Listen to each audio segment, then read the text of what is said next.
네, 오늘 수요 정예업인 예배 말씀은 토라 포션으로 이어지고 있는데요. 베하 알로트카 이번 주 토라 포션입니다. 다 따라합니다. 베하 알로트카. 베하 알로트카.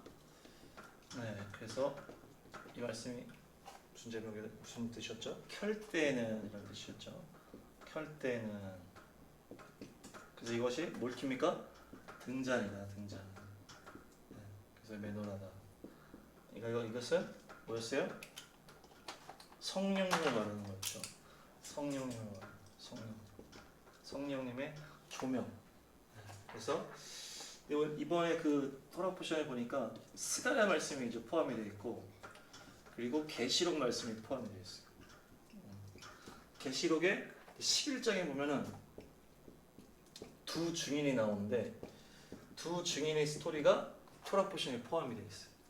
이 스가랴 말씀도 포함되어 있고, 그래서 오늘은 이제 두 증인이 주제입니다. 그래서 계시록 11장 두 증인이 오늘의 말씀의 주제입니다. 그래서 이 베아 알로트카에서 시작돼서 이 두 증인을 전체적으로 좀 보겠습니다. 계시록에 보면 이제 거의 마지막에 두 증인이 등장을 해요. 그래서 두 증인이 등장 이후에는 어떻게 돼요? 심판이 오는 거예요. 거의 끝에 등장하는 이제 두 증인인데, 이제 여러 가지 해석이 있을 수 있지만 첫 번째 해석은 뭡니까? 이 두 증인이 실제로 두 명이다. 실제 두 명. 그래서 그 이스라엘 땅에 등장하는 정말 실제로 두 명의 어떤 능력 있는 그 증인이 등장할 것이다. 이제 그게 첫 번째 해석이고, 두 번째 해석은 그 말씀 한번 보시면 말씀 한번 읽어주세요. 11장 6절. 그들은 자기들이 예언 활동을 하는 동안에 하늘을 닫아 비가 내리지 못하게 할 수 있는 권세를 가지고 있습니다. 또 물을 피로 변하게 하는 권세와 그들이 원하는 대로 몇 번이든지 어떤 재앙이든지 땅을 칠 수 있는 권세를 가지고 있습니다. 네, 그래서 이 말씀 때문에 이제 엘리야와 이제 모세형이다 이렇게 표현도 하는 거예요. 그래서 이 하늘을 닫았다. 그래서 하늘을 닫아서 비가 오지 못하게 하고 또 비가 오게 하고, 그것이 엘리야가 했던 사역인데, 엘리야는 아합 왕 때죠. 아합 가장 악한 시대, 가장 어두운 시대에 사역했던 이 엘리야. 그래서 이제 맨 마지막 때는 또 가장 어두울 거 아니에요. 그래서 엘리야의 어떤 모습이다. 그렇게도 볼 수 있고, 또 모세는 뭡니까? 거기 물을 피로 바꿨다. 그 말씀 때문에 또 많은 재앙으로. 그래서 모세가 출애굽할 때, 이집트에서 탈출을 할 때 물을 피로 바꾸는 것부터 시작해서 수많은 재앙으로 이집트 제국을 주님께서 모세를 통해서 이제 탁 진멸하셨는데, 어떤 그것도 연결될 수 있죠. 이 세상, 악한 세상이 이집트 제국을 이루고 마지막 때 그렇게 했을 때 거기서 대적해서 그 주님의 숨겨진 신부들을 데리고 통과하는, 그래서 그 모세도 연결할 수 있다. 그래서 엘리야와 모세의 이제 영적인 어떤 그런 흐름이라고 볼 수도 있고 실제 인물이라고 볼 수도 있는 거예요. 그래서 오늘은 이 두 가지를 다 합쳐가지고 이제 해석을 하려고 그러는데, 그래서 오늘 주제가 또 뭡니까? 그 성령에 대한 그 불을 켤 때는 이기 때문에 이 두 증인은 결국 뭘 말하는 것이다? 성령의 사람을 말한다. 이 두 증인은 성령의 사람이다. 그렇게 해서 오늘 연결을 해보려고 합니다. 이 두 증인은 성령 충만한 사람이다. 마지막 때는 성령 충만한 사람이 필요하다. 그리고 실제 그 마지막 순간에도 이 성령 충만한 두 명이 나타날 것이다. 이렇게 두 가지 다 합쳐가지고 보도록 하겠습니다. 할렐루야. 아멘. 네. 그래서 한번 그 다음 첫 번째 이제 말씀 읽어볼게요. 계시록 11장 1절. 나는 지팡이와 같은 측량자 하나를 받았는데 그때 이런 말씀이 내게 들려왔습니다. 일어서서 하나님의 성전과 제단을 측량하고 성전에서 예배하는 사람들을 세어라. 그러나 그 성전의 바깥들은 측량하지 말고 내버려 두어라. 그것은 이방 사람들에게 내주었기 때문이다. 그들이 그 거룩한 도성을 42달 동안 짓밟을 것이다. 지팡이 주면서 측량, 이게 지금 기준이죠. 이제 기준을 주면서 이거 가지고 측량해서 성전 안에 있는 사람을 이제 세워라. 그래서 이 지팡이는 주님의 역사죠. 주님의 역사. 예, 이것을 주면서 측량하는 거예요. 그러면서 이제 이방 사람들한테 이제 42달 동안 이제 그 바깥들은 뭐예요? 이제 이방 사람들에게 짓밟게 했다. 그래서 이게 탁 나뉘는 거예요. 맨 마지막 때 주님의 추수를 말합니다. 맨 마지막 때 주님의 추수. 이 진짜 추수. 맨 마지막 때 추수라기보다 뭐예요? 알곡과 가라지를 나누는 거예요. 그리고 여기 보면 뭡니까? 그들이 그 거룩한 도성을 42달 동안 짓밟는다. 42달 동안. 이것은 적그리스도의 이제 사역이라면 사역이라고 볼 수 있어요. 그러니까 적그리스도가 마지막 때 이게 3년 반입니다. 3년 반. 3년 반. 적그리스도 맨 마지막에 3년 반인데 이 3년 반이 42달인데 예수님의 사역도 어땠어요? 3년 반이었어요. 그 적그리스도도 3년 반을 사역을 하는데 적그리스도가 이제 맨 마지막에 3년 반에 이렇게 등장하고 이제 사역을 할 때에 이 두 증인이 등장을 하는 거예요. 두 증인이 등장을 해서 어떻게 하는 거예요? 그거에서 맞서서 하나님의 알곡과 가라지를 가르는 일을 하는 거예요. 가르는 일. 이 두 증인. 이 적그리스도가 등장하는 그 적그리스도의 사역에 맞서서. 그래서 지금 그 기준을 가지고 지금 이 지팡이와 이 뭐예요? 바깥들이 나눠지면서 알곡과 가라지가 갈라지는 사역이 바로 두 증인의 사역이고 실제 그 이스라엘 땅에서 이루어진다고 볼 수 있겠죠. 적그리스도가 실제로 등장했을 때 두 증인이 등장하는 거예요. 그래서 적그리스도와 두 증인이 이게 지금 대치가 되는 상황, 대치가 되는 상황. 이런 상황이고 43년 반 이렇게 표현했는데 그 다음 보시면 읽어주세요. 3절. 나는 내 두 주민에게 예언하는 능력을 줄 것이다. 그들은 1260일 동안 상복을 입고 예언할 것이다. 네, 그러니까 지금 같은 기간이에요, 그게. 그렇죠? 적그리스도의 42달과 그리고 1260일이 같은 기간이에요. 3년 반. 근데 이거는 이제 적그리스도고 이거는 두 증인.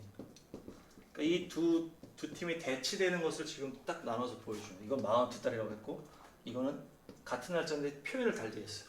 그래서 두 증인과 적그리스도가 같은 기간 동안에 대치되는 상황인데 그래서 3년 반 그 기간 동안에 실제로 영적 싸움인 거예요. 이 두 증인과 적그리스도 영적 싸움. 그래서 42달, 1260일 딱 대치되는. 그리고 하나님께서 이 두 증인에게 능력을 딱 주는 거예요. 능력, 예언하는 능력. 예언하는 능력. 하나님의 말씀을 선포하고 그 당시에 사람들이 다 적그리스도에 대해서 환호하고 할 때 이 두 증인이 거기에 대치되는 하나님의 일을 말씀을 전하고 거기서부터 갈리지는 거예요. 맨 마지막 알곡과 가라지가 알곡과 가라지가 마지막 알곡과 가라지가 갈리는 것을 이 두 증인이 사역하는 거예요. 그리고 적그리스도와 같은 기간 가운데 대치된 상황을 탁 하면서 수많은 사람들은 적그리스도를 환영을 하고 거기에 대치되는 사람들이 이제 알곡으로 이 두 증인의 그 사역 가운데 이제 흘러 들어가는 거죠. 그러니까 이제 실제적으로 이 두 증인이 나온다고 볼 수 있고 특별히 그 마지막 때 어떤 영적 흐름을 볼 수도 있다는 거죠. 두 가지로 배울 수 있는데 상복을 입고 예언한다. 상복을 입고 예언하는 것이 뭡니까? 이 상황이 아주 이제 슬픈 상황인 거예요. 왜냐하면 지금 다 적그리스도를 향해서 다 가고 있기 때문에. 그래서 상복을 입고 어떤 이제 맨 마지막 어떤 죽음을 각오한 어떤 그런 사역을 한다는 얘기예요.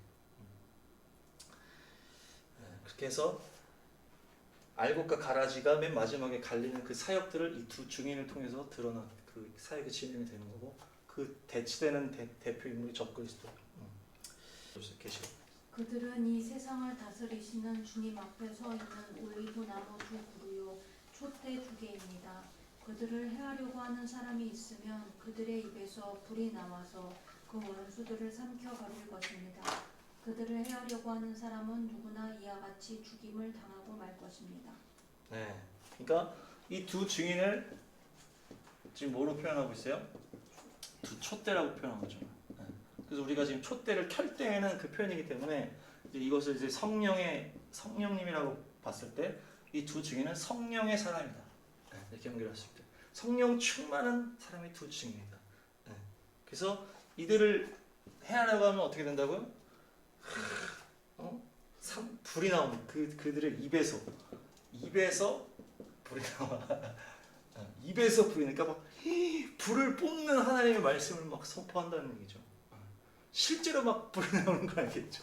실제로 불이 나오는 게 아니고 불과 같은 내 말씀이 불같지 않아요. 망망이 같지 않아요. 그 말씀처럼 하나님의 강력한 말씀을 선포하는 성령 충만한 하나님의 사람이다. 이 두 증인이 마지막 때 된 자는. 그래서 막 원수들을 다 삼켜버리고, 원수들은 뭡니까? 이거 뭐 귀신들이겠죠. 귀신들. 실제 사람을 불로 태우는 게 아니고 귀신들을 하나님의 권능의 말씀으로 막 이 두 증인이 그런 사역을 한다는 거예요. 그래서 그러니까 막 다 죽이고 막 해하려면 오히려 막 죽임을 당하는 거죠. 그러니까 강력한 권세가 있다는 거예요. 권세가. 하나님의 권세가. 예수님이 어땠어요? 예수님이 강력한 말씀의 성령의 사람 되시기 바랍니다. 아멘. 예수님도 강력한 말씀을 선포하셨기 때문에 그 사역하실 때는 얼마나 강력했어. 모든 사람을 막 흔들었잖아요. 또 예수님뿐만 아니라 모든 주님의 종들이 막 사도 바울이 막 강력한 성령 충만해가지고 막 원수들을 다 이겨버리고, 결국에는 그건 이제 죽는 거는 이제 예수님이 이제 일부러 죽으신 거니까. 근데 예수님의 그 사역 가운데는 강력한 능력이 있었던, 이제 그 두 증인도 마찬가지라는 거예요. 예수님의 사역과 같은 그런 그 일을 하게 된다. 그래서 이 두 증인을 성령과 연결한 이 두 촛대, 이것이 스가랴에 나옵니다. 스가랴 말씀 읽어주세요. 그가 나에게 무엇을 보느냐고 묻기에 내가 대답하였다. 순금으로 만든 등잔대를 봅니다. 등잔대 꼭대기에는 기름을 담는 그릇이 있고 그 그릇 가장자리에는 7대롱에 연결된 등잔 7개가 놓여 있습니다. 등잔대 곁에는 올리브나무 2그루가 서 있는데 하나는 등잔대 오른쪽에 있고 다른 하나는 등잔대 왼쪽에 있습니다. 네, 그러니까 이 스가랴에 나오는 등잔대가 이렇게 있는 거예요. 왼으로가 이렇게 있죠. 이렇게 있는데 양쪽에 무슨 나무가 있다는 거예요? 올리브 나무가 있다는 거예요. 등잔대에 기름을 넣을 때 우리가 올리브 기름을 넣습니다. 양쪽에 올리브 나무가 있다는 거는 이 등잔대가 어떤 등잔대요? 기름이 충만한 등잔대다. 올리브 나무 양쪽에 있으니까 계속 여기서 준다는 얘기예요. 그러니까 이 등잔대는 아주 성령 충만한 이런 등잔대다. 아까 계시록에도 올리브 나무 2개, 두 촛대 이렇게 얘기했는데 그 올리브 나무 자체가 등잔대를 상징하고 있죠. 그래서 그것이 다 같은 성령의 사람인데 여기는 저 구체적으로 표현해 양쪽에 나무가 버티고 있고 거기서 계속 기름을 주는 이 등잔대를 말하는 거예요. 그래서 아주 성령 충만한 이 등잔대를 말한다. 그리고 그 다음 나오는 말씀이 아까 찬양했던 그 말씀이에요. 읽어주세요. 그가 내게 이렇게 말해 주었다. 이것은 주님께서 스룹바벨을 두고 하신 말씀이다. 힘으로도 되지 않고 권력으로도 되지 않으며 오직 나의 영으로만 될 것이다. 만군의 주님께서 말씀하신다. 큰 산아 내가 무엇이냐. 스룹바벨 앞에서 평지일 뿐이다. 그가 머릿돌을 떼서 내올 때 사람들은 그 돌을 보고서 아름답다 아름답다 하고 외칠 것이다. 그렇죠. 지금 여기 나오죠. 큰 산아 네가 무엇이냐. 스룹바벨 앞에서. 이 스룹바벨은 지금 무슨 표현이에요? 성령 충만한 사람 앞에서 평지가 될 것이다. 지금 아까 그 순금 등잔대 그 양옆에 그 올리브나무 2개가 있어서 너무나 성령 충만한 그 사람을 지금 스룹바벨로 좀 연결해서 큰 사람, 성령 충만한 사람들 앞에서는 다 평지가 되어버립니다. 어떤 문제도 이길 수 있다는 거예요. 성령 충만하면은 어떤 문제도 이길 수 있고 어떤 산도 다 깎아버릴 수 있다는 거죠. 그러면서 성령으로만 가능하다. 성령으로만 가득하다. 능으로 안 되고 힘으로 안 된다. 여기 지금 권력이라고 표현을 했는데 권세라고 볼 수 있죠. 어떤 세상 권세나 자기 육체의 힘으로도 할 수 없는 것을 성령께서 충만하시면 할 수 있다는 얘기예요. 아멘. 그래서 이 당시에 이 스룹바벨은 어떤 인물이었어요? 이 스가랴 그 말씀이 딱 쓰여질 당시에는 이 스룹바벨이 총독입니다. 총독이라서 이 총독이 뭘 했어요? 하나님의 성전을 짓는 일을 했단 말이에요. 하나님의 성전을 짓는 것이 그 당시 이 스룹바벨의 사명이어서 내가 너한테 성령 충만함을 부어주겠다. 그래서 너가 할 수 있다. 무조건 이길 수 있다. 그래서 스룹바벨이 결국에 성전을 짓죠. 제2성전을 짓는 거죠. 제2성전. 스룹바벨이 다 모여가지고 성전을 지어버렸어. 그것이 성령 충만해서 이 큰 산을 평지로 만들어버리고 문제를 돌파해서 만들었다는 거예요. 그래서 이것이 마지막 때에 연결해서 그 계시록 11장에 두 증인으로 연결되잖아요. 두 증인에게 하나님이 주신 그 예언의 말씀을 선포하는데 어떤 뭐 방해가 있고 막 전 지구적으로 막 고통이 있을 때도 네가 할 수 있다는 얘기예요. 성령 충만하게만 하면 어떤 상황이 와도 이길 수 있다는 얘기죠. 성령 충만하면 다 이길 수 있습니다. 여러분은 어떤 문제도 어떤 고통도 어떤 영적인 방해도 성령 충만하면 다 이길 수 있다. 아멘. 아멘. 그래서 마지막 때 두 증인을 기억할 때 성령 충만해서 어떤 마지막 때 모든 문제를 이겨버릴 수 있다. 아멘. 마지막 때 뭐 아무리 뭐 어쩌고 저쩌고 해도 성령 충만하면 다 이길 수 있다는. 아멘. 그래서 그 뒤에 또 말씀 나오는 것처럼 하늘을 닫아서 비가 내리지 않게 하고 물을 피로 만드는 것도 그 권세, 아까 말했던 엘리야와 모세에게 주었던 하나님의 그 권세가 또 마지막 때 두 증인에게 부어주시고 우리에게도 부어주신다. 아멘. 마지막 때를 우리가 지금 살고 있기 때문에 우리가 지금 두 증인이 똑같은 두 증인 두 명이죠 지금. 두 증인 엘리야, 모세와 같은 그 능력이 마지막 때 부어지는 거예요. 그래서 마지막 때를 깨닫고 정말 내가 깨어 있어야지 하면서 성령 충만하게 되면은 어떤 마지막에 재앙과 환란이 와도 이겨낼 수 있다. 문제도 다 이길 수가 있다. 아멘. 이 두 증인이 이제 그 얘기랑 연결이 되는 거예요. 두 증인은 뭐라고요? 성령의 사람입니다. 성령의 사람입니다. 성령의 사람입니다. 아멘. 네, 그들 읽어주세요. 계시록 11장 7절 8절. 그러나 그들이 증언을 마칠 때 아비소스에서 올라오는 짐승이 그들과 싸워서 이기고 그들을 죽일 것입니다. 그리고 그들의 시체는 그 큰 도시의 넓은 거리에 내버리게 될 것입니다. 그 도시는 영적으로 소돔 또는 이집트라고도 하는데 곧 그들의 주님이 십자가에 달리신 곳입니다. 네, 그러니까 그렇게 하는데 이제 다 때가 있는 거예요. 때가 있기 때문에 예수님도 3년 반 하시고 이제 십자가로 딱 가셨잖아요. 네. 그게 똑같은 원리예요. 우리가 아무리 성령 충만을 확 펴더라도 때가 딱 차면은 이제 가야 되는 거예요. 세례 요한도 막 하다가 때가 딱 차니까 잡혀가지고 이제 죽었잖아요. 순교했잖아요. 그러니까 막 이게 다 모든 것이 때가 있는 것처럼 막 모든 걸 다 이길 수 있는 때가 있지만 맨 마지막 때 이 결국에는 어떻게 되는 거예요? 죽임을 당합니다. 죽임을 당하는데 이게 이제 예수님이 너무 비슷하죠. 그래서 어떻게 된 거예요? 아비소스에서 올라오는 짐승이다. 이게 지금 적그리스도라고 볼 수 있는 거예요. 아비소스. 그러니까 적그리스도가 결국 죽인다는 얘기죠. 적그리스도의 영이 적그리스도가 죽이고 적그리스도 영이 결국 우리를 삼키는 때가 옵니다. 삼키는 때가 오는데 그래서 지금 이제 죽는 거예요. 여기서 죽었어. 때가 차면 이제 죽는 거예요. 이제 하나님의 때가 딱 차면은 어떤 그것이 계속 이기다가도 탁 마무리할 때가 딱 오는 거예요. 그러면 이제 딱 죽게 돼. 순교하는 거죠. 순교하는 건데 이건 일반적이지가 않아요. 그 두 증인의 스토리는 두 증인 스토리는 일반적이지 않고 우리도 이렇게 될 확률이 높아요. 우리도 두 증인의 역사를 같이 갑니다. 그래서 탁 죽었는데 딱 죽으니까 어떻게 됐어요? 모두가 그걸 봤다고 했어요. 모두가 그걸 보고 그 시체를 이렇게. 그러니까 옛날에는 이제 뭐 예수님이 십자가 달릴 때는 그 정도도 다 알려졌지만은 그 당시에는 이제 그 지역 사람 많았죠. 근데 이거는 전 세계적인 상황이기 때문에 모두가 보게 되는 거예요. 모두가 두 증인을 모두가 드러내놓고 죽음을 보게 되는 거예요. 모두가 전 세계가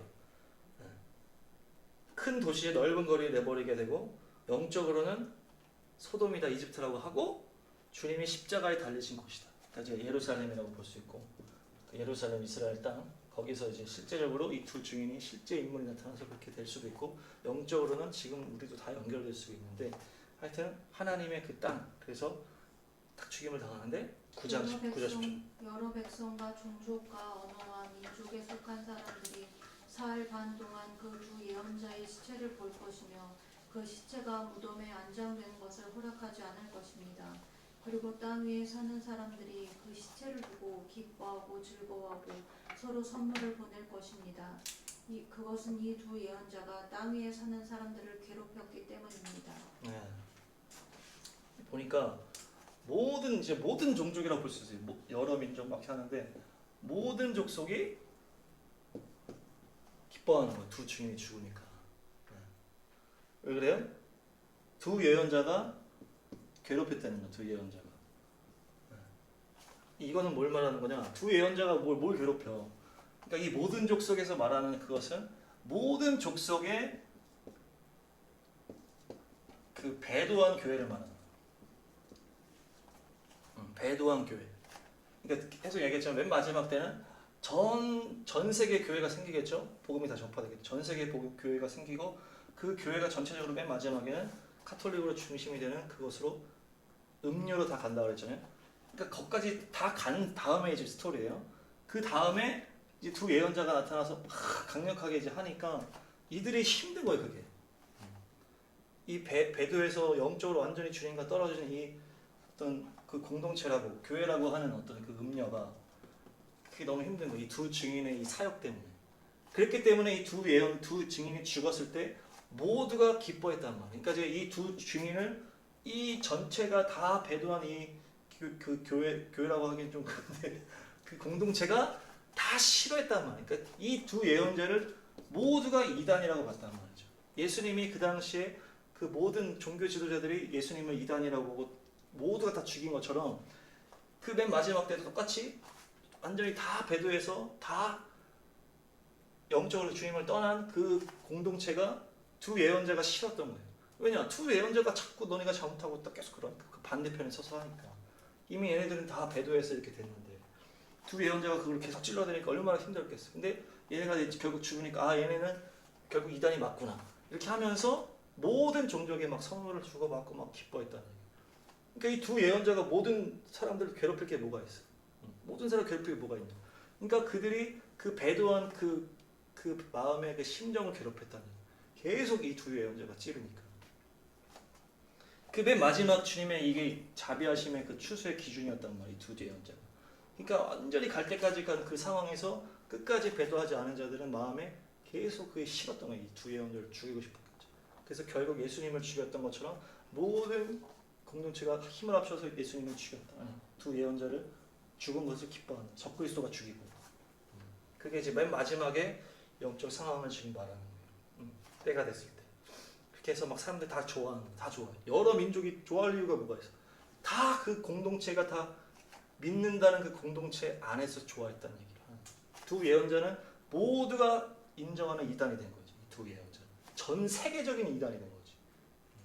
그렇기 때문에 얘네들이 죽었을 때 사람들이 막 좋아했단 말이에요. 이제 우리도 건드는 애들 힘들고 있구나.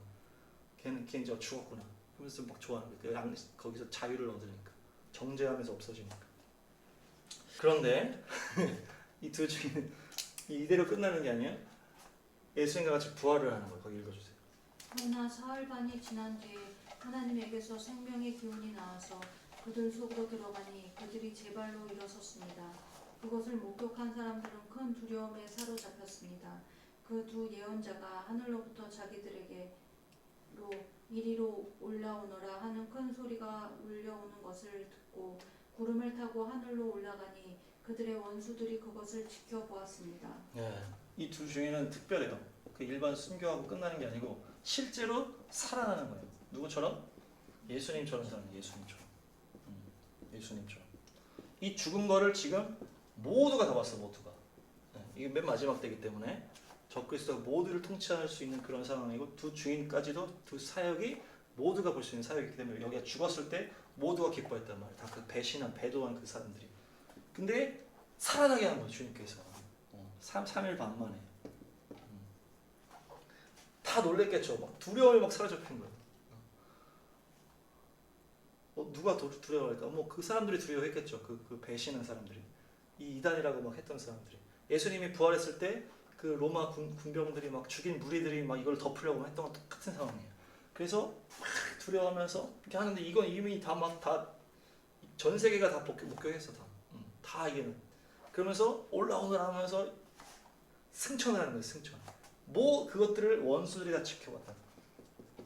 이걸 뭐 모두가 볼지 지금 여기 정확하게는 하여튼 하늘에서 큰 소리가 나고 하늘로 올라가는 엄청난 역사적인 사건이 일어나고 어떻게 되는 거예요? 그 이후에 심판이 떨어져요. 그러니까 이 두 증인의 사역은 뭡니까? 누구도 핑계할 수 없게끔 맨 마지막에 정말 하나님의 그 마지막 그 구원의 기준을 강력하게 하고 이제 거기까지 들어오지 않는 사람이 이제 다 심판. 이제 이것은 이 두 증인의 사역은 하나님의 이 심판의 정당성을 완전하게 하기 위한 사역. 그래서 이 두 증인이 강력하게 불을 뿜으면서 진짜 진리를 선포하고 적그리스도에 대한 걸 대항하고 막 해서 모두가 다 알아. 그래서 이 두 증인을 모두가 다 미워하고 물론 이 두 증인의 파가 있겠죠. 이 그 지하에 막 그 신부같이 순결한 그들이 있고 예수님을 따르는 그 사람도 있었던 거죠. 근데 대다수가 예수님을 죽였던 것도 똑같이 두 증인을 대다수의 모든 공동체들이 다 죽인다. 그런데 딱 살아나면서 이들이 맞았구나. 그러니까 이거를 긍정하지 않은 사람은 이제 심판받아도 핑계거리가 없는 거지 이제. 그러니까 맨 마지막에 구원의 기준을 선포하는 이 사람이라는 두 증인. 그래서 이제 이 두 증인이 이제 실제로 나타나겠죠. 그래서 나타나면 그리고 그 전까지 우리도 이 두 증인의 싸움이에요. 두 증인의 싸움. 그게 바로 성령 충만한 사람의 싸움이고 마지막 때 다 흘러가는 거기서 구별돼서 그것을 성령으로 외치는 그 사역을 바로 이 두 증인의 사역. 이것이 하나님의 마지막 때 어떤 전에도 얘기했지만 이렇게 심판하는 기준을 세우는 일이 될 거라는. 이거는 진짜 그야말로 완전한 그 심판의 기준이 돼요. 모두가 다 보고 모두가 보는 앞에서 부활을 해가지고 올라간 다음에 하늘의 심판이 시작되는 거예요. 그래서 그 말씀 보시면 바로 그때 큰 지진이 일어나서 그 도시의 10분의 1이 무너졌는데 그 지진으로 사람이 7천 명이나 죽었습니다. 그리고 살아남은 사람은 두려움에 쌓여서 하늘에 계신 하나님께 영광을 돌렸습니다. 둘째 재난은 지나갔습니다. 그러나 이제 셋째 재난이 곧 닥칠 것입니다. 일곱째 천사가 나팔을 불었습니다. 그때 하늘에서 큰 소리가 났습니다. 세상 나라는 우리 주님의 것이 되고 그리스도의 것이 되었다. 주님께서 영원히 다스리실 것이다. 네. 그러니까 이 두 증인이 이제 그렇게 사역을 한 다음에 올라간 다음에 이제 일곱째 나팔이 불는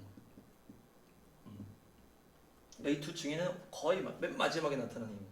일곱째 나팔이 이제 나타나니까 일곱째 나팔이 맨 마지막 나팔이고 이 다음부터는 무자비한 이제 대접 심판이라고 했잖아요. 그냥 완전히 다 끝내는 대접 심판. 그래서 이 일곱째 나팔을 이제 들은데 이제 두 증인 이후에 이제 남은 사람들이 이제 영광을 돌린다. 이제 그 사람들이 이제 아까 말한 이 두 증인의 편에 섰던 그 순결한 신부들을 만나요. 그들이 이제 뭐 나중에 휴거가 되겠죠. 완전 심판받기 전에 일곱째 나팔과 함께 이제 승천이 될 인물들이에요. 거기가 하나님께 영광을 돌렸다고 하는 그 사람들. 네. 그래서 이제 맨 마지막 심판이 이제 시작되는 것을 문을 여는 것이 바로 두 증인입니다. 이게 여섯 번째 나팔 다음에 일어나는 사건이에요.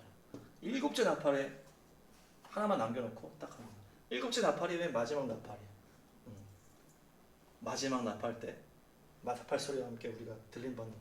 그리고 대접 심판은 다 끝내는 심판이기 때문에 이 두 증인의 사역이 이제 그 적그리스도를 대치하는 이 사역이 될 거라는 거죠. 적그리스도를 대치하는. 근데 사람들은 다 여기를 미워하고 이단이라고 막 하는 거예요. 모두가 다 적그리스도를 긍정하고 그 맨 마지막에 배도한 그 모임에 다 들어가 있기 때문에 그래서 이 두 증인이 죽었을 때 다 기뻐하고 이렇게 하다가 살아나니까 너무 놀라고 그것이 바로 맨 마지막 심판의 기준이 되는 거예요. 그래서 하나님의 심판 앞에 누구도 토를 달 수 없게 하는 거죠. 맨 마지막으로 하나 줬으니까. 네, 그 다음 읽어주세요. 17절. 말하였습니다. 지금도 계시고 전에도 계시던 전능하신 분 주 하나님 감사합니다. 주님께서는 그 크신 권능을 잡으셔서 다스리기 시작하셨습니다. 온 민족이 이것에 분개하였으나 오히려 그들이 주님의 진노를 샀습니다. 이제는 죽은 사람들이 심판을 받을 때가 왔습니다. 주님의 종 예언자들과 성도들과 작은 사람이든 큰 사람이든 주님 이름을 두려워하는 사람들에게 상을 주실 때가 왔습니다. 땅을 망하게 하는 자들을 멸망시킬 때가 왔습니다. 그러자 하늘에 있는 하나님의 성전이 열리고 성전 안에 있는 하나님의 언약궤가 보였습니다. 그때 번개가 치고 요란한 소리와 천둥 소리가 나고 지진이 일어나고 큰 우박이 쏟아졌습니다. 네. 그러니까 이 두 증인 사역 이후에 지금 계속 바로 이어지고 일곱째 닭발 불면서 하늘이 열리고 성전이 보이고 지진이 나고 이렇게 하면서 이제 대접으로 쫙 가는 거예요. 이제 우박 쏟아지고 막 그들이 하나님의 그것에 대해서 막 분개했다 그러잖아. 막 그 두 증인을 미워하는 것처럼. 그렇지만 결국에 그들이 다 심판받는 주님께서 심판받는 일을 주님께서 하신다. 주님께서 그들을 심판하신다. 그리고 또 반대로 아까 얘기했지만 반대로 또 상 주시는 또 이들이 있는 거죠. 상 주시는. 그래서 공의와 정의, 심판하는 주님 공의, 상 주시는 주님 정의, 이렇게 주님께서 행하신다. 맨 마지막 때. 그래서 두 증인. 그래서 이제 맨 마지막의 영적 흐름에 대한 이제 표현이 이게 다 성령 충만한 마지막 때. 성령 충만한 마지막 때 성령의 사람을 말하고 있고 엘리야와 모세 영이라고 말할 수도 있고 실제 맨 마지막 적그리스도 나왔을 때 그 실제로 두 명의 하나님의 어떤 전도자가 나타날 것이다. 그래서 이게 다시 연결되는 거예요. 그래서 여기서 이제 제가 하나 더 얘기하고 싶은 건 뭐냐면 두 증인이라고 했을 때 이제 실제 이제 두 증인인데 그리고 그 전까지 영적 흐름으로 봤을 때 이제 전도자라고 볼 수 있잖아요. 전도자. 전도의 사역이잖아요. 이게 맨 마지막 그거니까. 근데 보통 예수님이 전도자를 둘씩 보냈다는 표현이 있고, 그래서 뭐 베드로, 요한이나 여기 둘이서 이제 그거 뭐지, 뭐 바울, 바나바, 바울, 실라 막 해가지고 둘씩 하나님이 복음을 전하는 전도자의 역할을 둘씩 줬기 때문에 두 증인이다라고 볼 수도 있고, 이것을 유대인과 이방인 교회의 하나된 교회라고 볼 수도 있는 거예요. 이것은 저의 해석인데 근거라고 볼 수 있을 때는 그러니까 맨 마지막 때 끝까지 신부로 타협지 않은 다 같이 흘러가는 거기에 타협하지 않은 유대인과 이방인의 교회. 그래서 두 증인이라는 얘기죠. 유대인과 이방인 교회. 타협하지 않은 거기 흘러가지 않은 그래서 이 두 증인. 이제 그걸 이제 근거로 한번 보면 스가랴 3장 스가랴로 갈 수 있어요. 3장 8절. 여호수아 대제사장은 들어라. 여기 여호수아 앞에 앉아 있는 여호수아의 동료들도 함께 잘 들어라. 너희는 모두 앞으로 나타날 일의 표가 되는 사람들이다. 내가 이제 새싹이라고 부르는 나의 종을 보내겠다. 나 만군의 주가 말한다. 내가 여호수아 앞에 돌 한 개를 놓는다. 그것은 7 눈을 가진 돌이다. 나는 그 돌에 내가 이 땅의 죄를 하루 만에 없애겠다는 글을 새긴다. 나 만군의 주가 말한다. 그날이 오면 너희는 서로 자기 포도나무와 무화과 나무 아래로 이웃을 초대할 것이다. 네, 아까 그 등대랑 감람나무가 4장이에요. 스가랴 4장. 그리고 이 3장 맨 마지막에 나오는 스토리예요. 이 3장 맨 마지막에 나오는데 무슨 얘기가 나옵니까? 새싹이 나올 것이다. 새싹이 나올 것인데 나의 종이다. 이것이 바로 예수님을 말하는 거죠. 스가랴가 처음 예언 봤을 때는 예수님 전의 사건이니까. 그래서 새싹이 나올 건데 그 예수님인데 그리고 그 앞에 뭐라 그래요? 돌이 하나가 있는데 그 돌에 뭐라고 써있다? 돌에 눈이 있는데 7개의 눈이 있다. 일곱 눈이 있다. 그래서 이 돌을 이제 7눈은 이제 7등잔 때, 그래서 7눈은 성령님을 말하고 이 7눈이 있는 돌은 예수님을 말한다는 얘기예요. 그래서 이 새싹 예수님 그리고 여호수 앞에 돌 1개 이것이 바로 이제 성령님을 말하는 거고, 그래서 그 돌에 뭐라고 써 있어요? 내가 이 땅의 죄를 하루 만에 없애겠다. 이게 예수님의 십자가 사역을 말해요. 그러니까 이 돌은 이제 예수님 말하는 거예요. 반석 대신 예수님. 이렇게 새싹 다 이어지는 거예요 지금. 돌, 7눈이 있는 돌, 성령의 눈을 가진 예수님. 그래서 죄를 하루 만에 없애겠다고 하는 이 돌을 이제 두겠다. 이렇게 하면서 이제 이것이 예언이 되는 거죠. 예수님의 십자가와 이제 예수님의 구원의 이제 예언을 이제 스가랴가 3장 맨 마지막 하고서 그날이 오면으로 딱 마무리하는데, 그날이 오면 뭐라 그래요? 포도나무와 무화과 나무 아래로. 포도나무와 무화과 나무 아래로. 사람들을 모은다. 이것이 바로 이제 추수, 전두라고 볼 수가 있는 거예요. 그러니까 이 예수님의 예언을 얘기를 하고 이제 구원, 십자가를 이제 죄로 다 없애는 걸 얘기를 하고 맨 마지막 그 다음에 뭐라고 마무리한다? 포도나무와 무화과나무 아래로 사람을 모은다. 그러니까 이것이 이제 추수를 얘기한다는 거죠. 전 세계적으로 이제 복음이 흘러가면서 추수하는 것을 얘기하는데 지금 두 개로 나눠서 표현했다는 게요. 두 개로 나눠서 표현했는데 이 무화과나무는 보통 이스라엘을 표현하는 나무고 이 포도나무는 이제 보통 이제 거기 먼저 읽을게요. 누가복음 21장. 예수께서 그들에게 비유를 하나 말씀하셨다. 무화과 나무와 모든 나무를 보아라. 잎이 돋으면 너희는 스스로 보고서 여름이 벌써 가까운 줄 안다. 이와 같이 너희도 이런 일들이 일어나는 것을 보거든 하나님의 나라가 가까이 오는 줄로 알아라. 그러니까 예수님이 종말에 대해서 얘기할 때 무화과 나무와 모든 나무 이렇게 얘기를 했단 말이에요. 나무는 보통 그 나라를 말할 때 이 무화과 나무는 이스라엘이고 이방 유대인이고 모든 나무는 이제 이방인이다. 이렇게 이제 표현을 하는데 지금 무화과 나무랑 포도나무라고 그랬는데 포도나무가 이제 모든 나무랑 연결되는 포지션인데 포도나무가 어떻게 생겼어요? 포도 열매가 이렇게 다 붙어 있잖아요. 하나하나가 다 붙어 있는 게 포도라는 말이에요. 그래서 이거를 이방 전체 교회라고 볼 수도 있다는 얘기죠. 무화과 나무와 모든 나무가 이스라엘과 이방인을 말하는 예수님이 썼던 표현인데 지금 스가랴에서는 무화과 나무와 포도나무 아래로 사람을 모은다고 했잖아요. 이 나무를 이제 모든 나무라고 봤을 때 이 포도나무가 어떻게 생겼어요? 이 알알이 계속 다 붙어 있잖아. 그게 하나잖아. 그래서 이 포도나무가 모든 열방 나라를 말하는 거구나. 이렇게 볼 수 있다는 얘기죠. 그래서 이 무화과 나무와 포도나무가 유대인과 이방인을 말하는 표현이고 그 다음에 바로 그 성령에 대해서 얘기하면서 큰 사람이 얘기 나온다. 두 증인에 대한 스토리가 나온다. 그래서 이 두 증인이 무화과 나무와 포도나무랑 연결할 수 있다는 얘기. 그래서 이 두 증인은 유대인과 이방인 교회의 이제 마지막 때 연결된 한세 사람 교회, 유대인과 이방인 교회 하나 된 이 두 증인이라고 볼 수 있다는 얘기죠. 그래서 우리가 마지막 때를 흘러갈 때 두 가지가 있다고 했죠. 유대인을 우리가 살려서 그들 안에서 또 복음으로 하나 되고 한세 사람 교회, 유대인과 이방인 하나 되고 그리고 맨 마지막 때 적그리스도의 영을 우리가 대적하는 거고 그 적그리스도의 영은 결국 어디서 나타난다? 모두가 다 배도하고 주님을 버리고 다 그렇게 악한 음료로 갈 때 거기서 끝까지 순결을 지키고 섞이지 않은 타협하지 않고 죄에 물들지 않은 순결한 신부가 되는 것이 그 두 증인의 영성.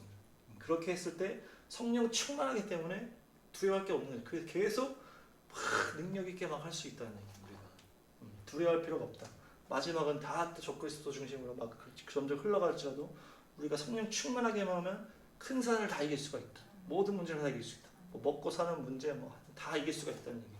그래서 그렇게 갔을 때 맨 마지막에 정말 두 증인이 나타나서 마지막 그 하나님의 기준을 세우는 사역을 하고 탁 죽고 살아나서 올라간 다음에는 전국 심판입니다. 그러면서 예수님이 탁 오시는 거죠. 그때까지 우리는 이 두 증인의 이제 영을 충만하게, 그것이 성령 충만한 거라는 얘기예요. 그래서 깨어서 우리가 두 증인과 같이 모두가 흘러가는 그 배도하는 일이 있고 적그리스도가 오는 게 이제 마지막 때잖아요. 그 배도에 들어가지 않으면서 적그리스도의 영에 휩싸이지 않고 두 증인, 이방인과 유대인 하나 돼서 복음을 중심으로 하나 된 순결한 신부가 돼서 맨 마지막에 성령 충만한 사역들로 열방의 그 모든 일을 하나님의 일을 감당하고 이 마지막 기준인 두 증인이 나타나서 이렇게 한 다음에 그때 올라가는 거다. 맨 마지막에 나팔 오면서 이제 우리가 주님이 오시고 그렇게 되는 거예요. 그래서 이 두 증인을 봤을 때 마지막 때 이런 일이 있겠구나. 볼 수 있고 이 두 증인의 이런 사역들을 통해서 우리도 두 증인의 영으로 엘리야 못의 무리로 승리하시길 바랍니다. 아멘. 할렐루야. 아멘.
성령의 충만함으로 말미암아 담대하게 하시고 능력 있게 하셨소.